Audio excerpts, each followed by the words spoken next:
қараңызшы, мысалы түрік тілдер сөздігі, кодекс куманикс, қыпшақ тілдер сөздігі деген сол кездегі қазіргі сіз айтып отырған Оксфордтың жаңағы дикшнарий бар ғой, сол дикшнарийдің қызметін атқарған. Бүкіл орталық Азиядан тартып Еуропамен арадағы қарым қатынаста ең алдымен қыпшақ тілін үйреніп барып, сауда саттық, қарым қатынас, дипломатиялық байланыс сомен жүрген.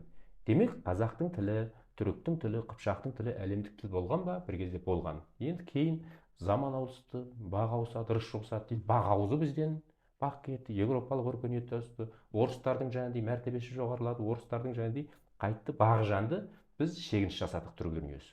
Сол кезде біздің жоғалтқан дүниелеріміз көп.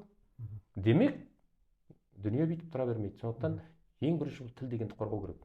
Ахметтің сөзімен аяқтады. Бұл сұрағыңызды сөз жоғалған ұлттың өзі де жоғалады дейді. Сөзі жоғалды деген сөз, бүкіл болмысың жоғалды деген сөз. Қалған сен одан кейін сен ұлттық киім киіп жаңағыдай әшекей тағып жүрмей ақ қой. Бір қазақша қайырмасаң, өйткені болмысың бірақ жоғалып кетеді. Ой жүйең, бүкіл жаңағыдай сөз сөйлеу мәнеріңе дейін, ойлау жүйеңе дейін бірақ өзгеріп кетеді деген сөз.